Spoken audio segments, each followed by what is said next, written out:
صدري ويسر. بسم الله الحمد لله الحمد لله الذي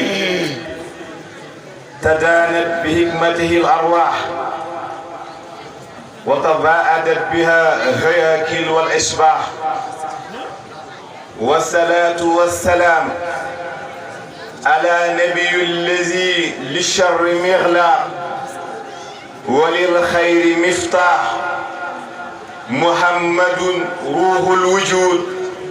وسر الأكوان وإمام أصحاب السجود فما له السعي. محمد خير الورى نبينا الأواح، محمد بدر سرى سبحان من أنشأ، ليس يرى كمثله شيء،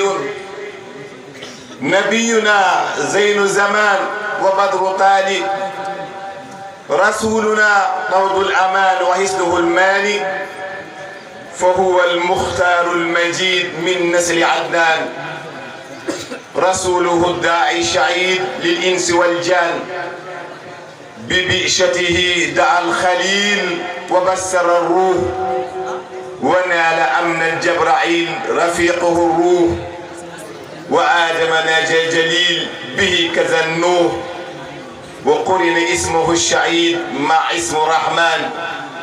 وحط في الأرس المجيد ودار رضوان،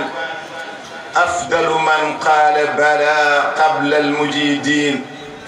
وخير من سعد الأولى ومهدودين، وعلى آله وأزواجه وشعب أبيه أولي الفلا والنجاح. وبعد السلام عليكم ورحمة الله تعالى وبركاته. bandiraɓe julɓe jamma o jengi en mbaɗat ko mbinomi ko rek takkarmi rek guddiri jeex aha kono hoode ɗum en calmani khalifa cheikh ahmadou ndiaye cheikh ilwoli ibnu cheikh ahmadou ndiaye alkhalifatul amma li usrati ahmadiya fi madinati lobbul yo allah jurnu balle muɗum yo barke oɗo jamma e dendagal ko cheikh ahmadou ndiaye ɓesni gila ɓiɗɗo ha tanira ha jatiraɗo ha almuɗo ha nanaɗo inde cheikh ahmadou ndiaye beltoɗa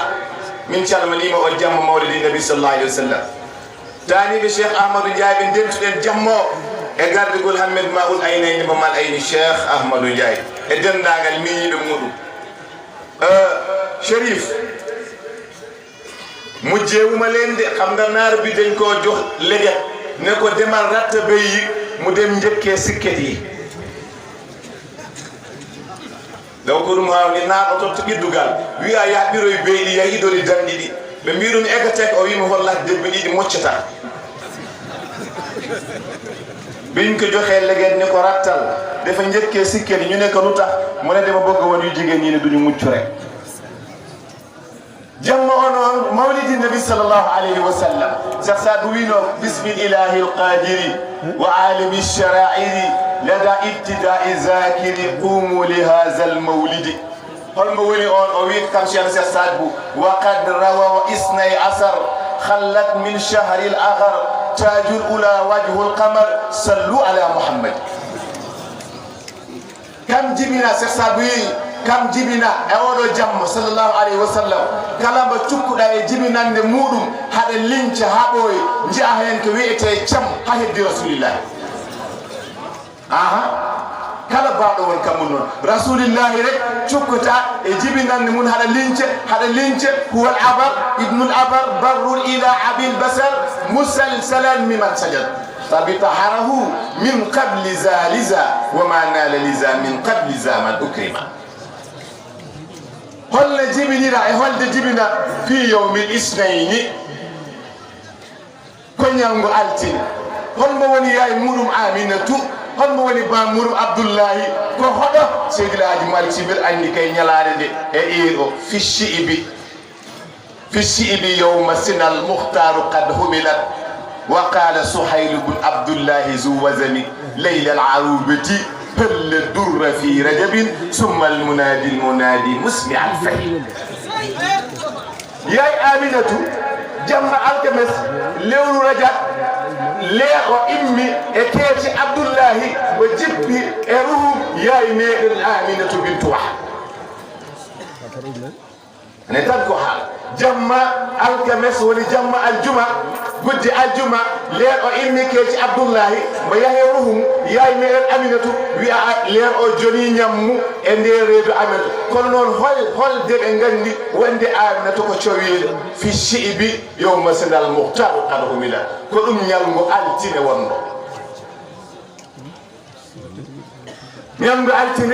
hen anda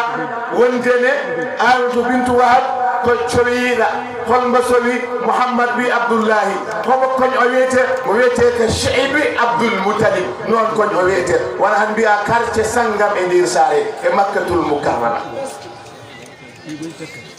hono foti lebbi Aminatu dañi ɓe gandi ko cowiɗo min badi ma qad khala wawun yuqalu laha anta humilat badru sayyidil muhammad لأنني 6 mois Aminatu bintu Wahab woni cowi Rasul sallallahu alayhi wa sallam hadani lebbi jeegom ɓe nduwi andu oɗo ko cowi ɓe mbatti wi ha anti eyma Aminatu bintu Wahab lewru ndu no Isa wiyatno bi rasulin yati min ba'di ismuhu Ahmad ndeke ko an woni cowiɗo nden hitande rewɓe heewɓe deeji mumen jakki saabu goddi cayɗi ɓe cikkuno kanko gonata yayu Mouhammad ibn Abdullah wa ma tadiqun min niswani min asafin عرفنا ذاك من الكهان لا تمد إلى دب قدر ما إشاري إندير مكة قوات ففر يده يوفي ويكون يشوي تكهبي أك محمد ابن عبد الله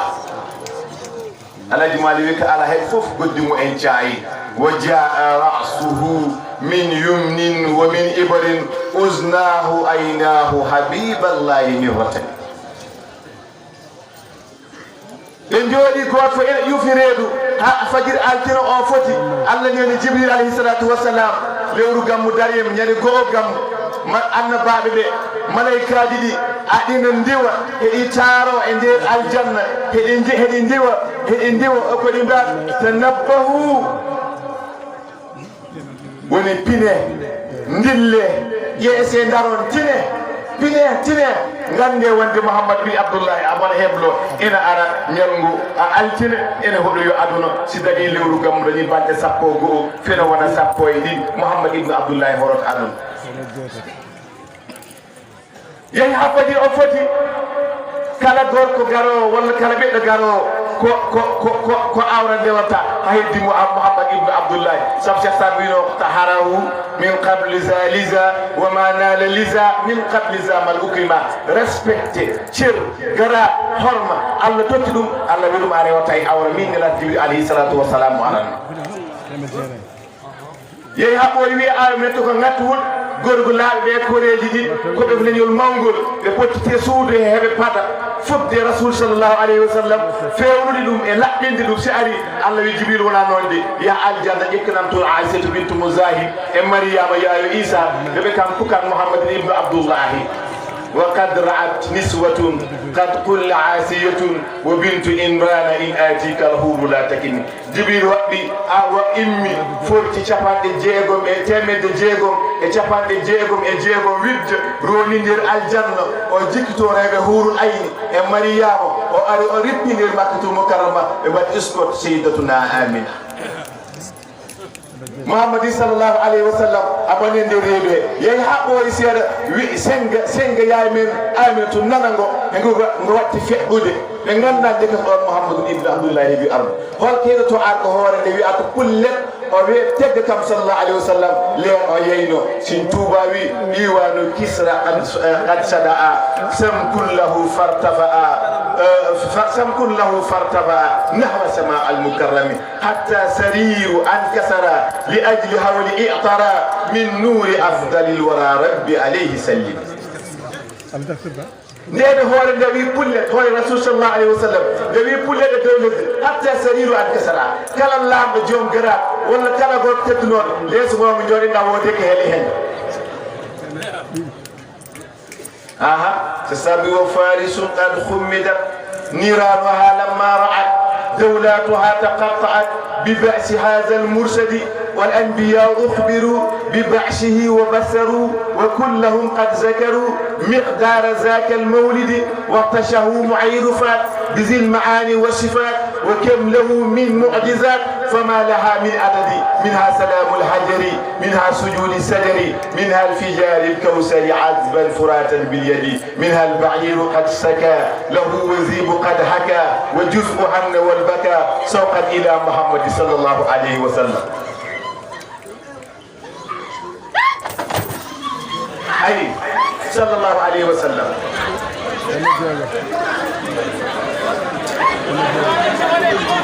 وسلم جبنا يولو جم كان الله بليس ما في الليل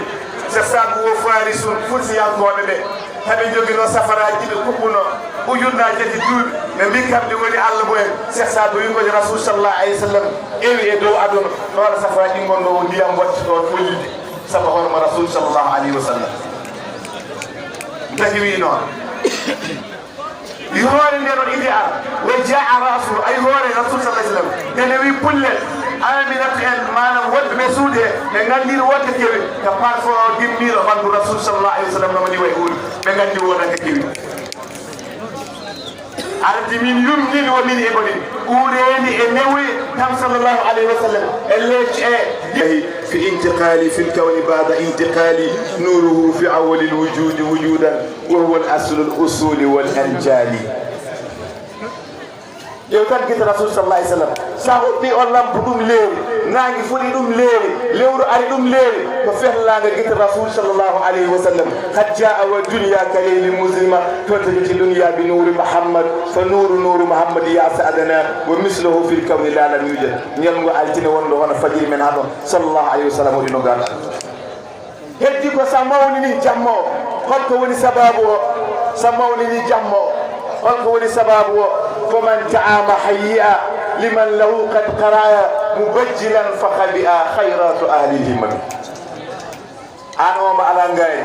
على نج على بواسو كون هذا جوجي روبير شفتا هين فوت نيام نيدا تيغا شفتا ييبه بنجانغ القرآن والله بنجكر كلا كييرو تنو مودوري غور كييرو أدانيه فكل من قد حضر في مولد أفضل وراء مؤزما مبشرا بشكر أو بدار فإنه قد زفر بما يديم البصر ولا يلاقي ترى يوم اجتماعكم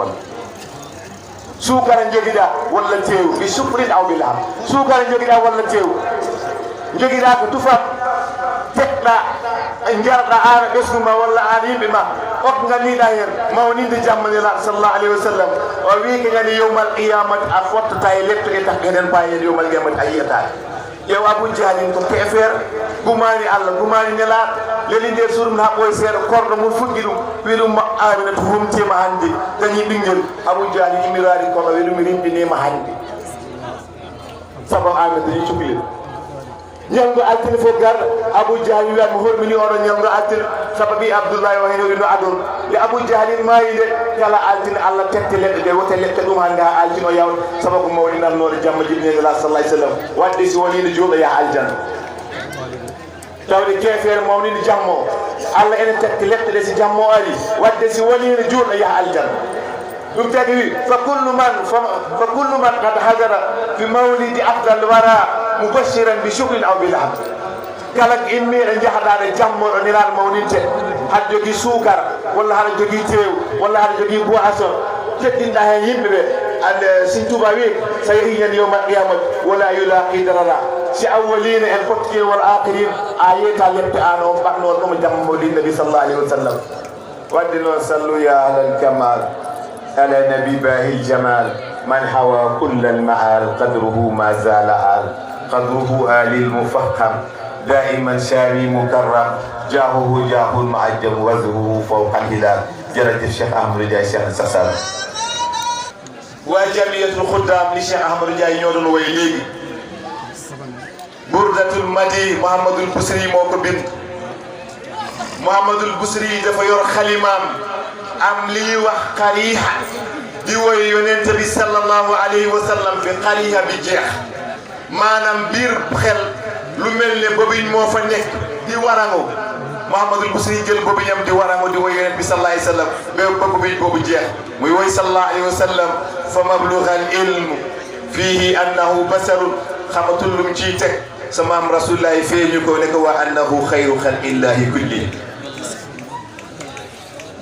jërëjëf Cheikh Saad Bou Chérif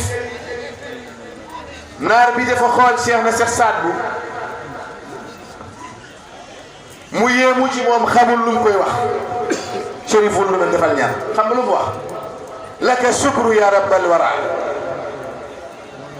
wa laka alhamdu ala ni'mati al-uzma qad tala'at ash-sha'b ñu ne naar bi lu muy bëgg wax mu ne la in kanat ad-dunya shuhudun kashirun fama mislu hadha shuhudul wara ash-sha'b mu ne ghulamun rawahu Allah bi ghayri nasi zawahiruhu ilmun wa batinun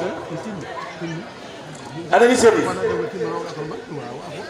naar o raari tanuma rasul sallallahu alayhi wa sallam haɓo wi jettoro wodani Allah o wi ceyi Allah joni yetto Allah jom windere nde holko jetteten Allah ala ni'matil uzma o ko ni'ma mawɗo homo woni ni'ma mawɗo o Cheikh na Cheikh Saad Bou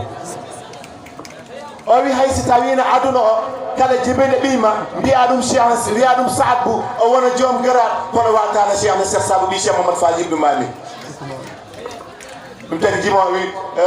ala ya busrana qad tala alayna sha'ru bi najmi mislahu daru lam yabdu tamatta zurra al-ulya min ali amirin o wi mi ɗaani mi taarima funnaange hiirnaange rewa worgo mi yii seerenɓe mi yii moƴƴuɓe mi yii hulɓe Allah kono noon falama ara misle Cheikh Sadou ala jayadi ilm wal hilmi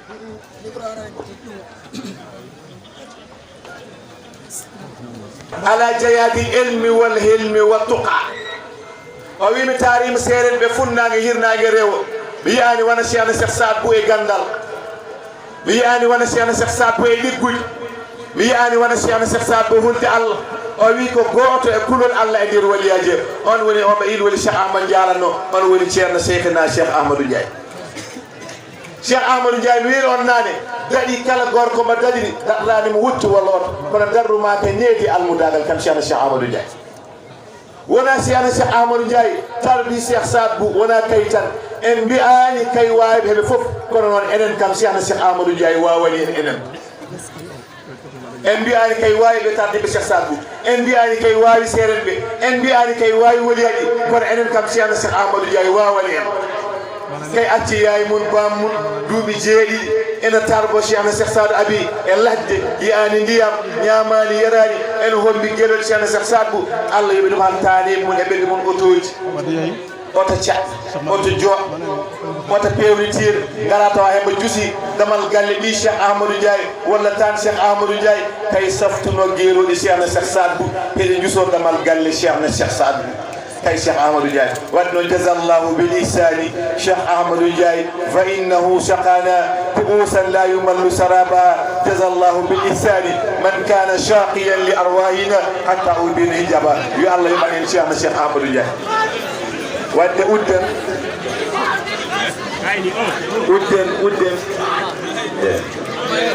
ñaagano juut Allah ɓe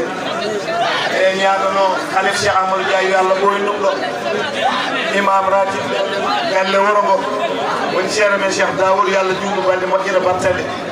enen ñaagano kaali boye Cheikh Ahmadou Ndiaye yo Allah ɓurɗo balɗe mum kaye bamma miñum jahno ko ɓooyaade